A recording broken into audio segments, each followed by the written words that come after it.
on your side. This is 12 News First at 4. The entire world crawling back from a major computer outage, which brought everything from airports to banks to hospitals to a screeching halt. This outage, not the result of a cyber attack, but a botched update from one of the world's biggest cybersecurity companies. Lee Waldman begins our coverage of what could be the biggest IT outage in history. We know what the issue is. We're resolving and have resolved the issue now. It's recovering systems that are out there. George Kurtz is the CEO of CrowdStrike, the U.S.-based cybersecurity company at the center of Friday's global technology meltdown. The system was sent an update, and that update had a software bug in it and caused an issue with the Microsoft operating system. An issue that's plunged critical global systems and businesses into chaos. Sectors like banks, healthcare, and government agencies to emergency response, supply chain operations, and air travel. It's just ridiculous, actually. It's unbelievable.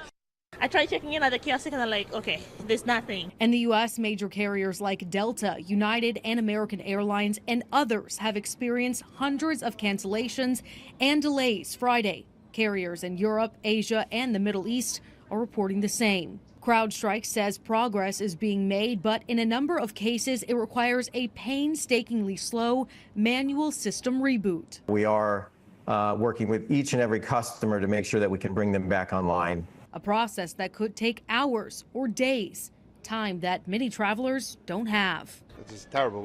People spend thousands of dollars to go on vacation, and this is the situation that we get put through. I'm Lee Waldman reporting. Long lines at Richmond's airport as well today. And if you're scheduled to fly, it is still a really good idea to check with your airline to make sure that everything is still a go. But this outage affecting a lot more than just the airports. First at 4, Desiree Montilla joining us now. And Desi, we're seeing problems from the power company as well as DMV. Yeah, Rachel and Kurt, we reached out to police and fire departments across our area, and most of them tell us the outage is not impacting their systems. Just a couple of hours ago, the DMV announced all of their centers are back open again following this issue. Earlier this morning, online transactions were down and customer service centers had to close due to the outage.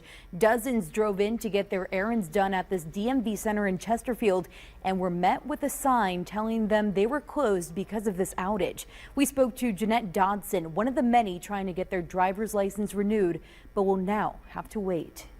It's frustrating. I made an 11 o'clock appointment, and now I have to go ahead and try reschedule again before my birth date, which is in August, and then make sure I have a license so I can drive. And again, a spokesperson for Virginia DMV told me that all of their centers are back open and their online services are also open as well. Columbia Gas is also having technical issues with their website and app due to the outage and is working to resolve this. And it's also important to note this evening, Dominion Energy's phone system is down. So if you can't reach the company to report an electrical emergency, they ask you to call 911. First at 4, Desiree Montilla, 12 on your side. Thank you, Desi. And fixing this outage, it has been slow going. As you've heard, an update pushed out from the world's biggest cybersecurity company is what started this all. Well, IT experts say normally you could just roll back that update, but because this is crashing computers, they just can't do that. In most cases, they're having to go computer to computer and do this manually. Restart into what's called safe mode. Go into it, find this file, delete the file, and then reboot it again to get it to start up. Now, this doesn't take too long. We're talking 30 seconds to a minute, but that's for every single computer, and it has to be a person that does it. We can't automate it. We're probably talking millions of computers. Looking at the scale of the outbreak, this is going to take some time to fix. Bohr calls this outage a consequence of consolidation in the IT security industry. Organizations around the world rely on a very small number of security firms, so when something goes wrong, it affects a lot of people.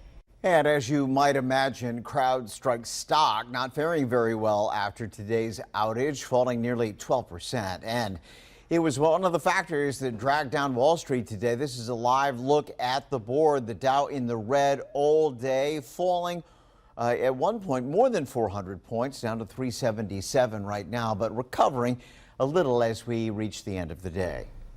Time for a look outside now, and we're ending the week with something that we just haven't seen for a while, a day without excessive heat or humidity. And that's why today is the verified best weather day of the week. Ross Runner joining us now, and we want to know, how long will this last? Well, you guys, good news.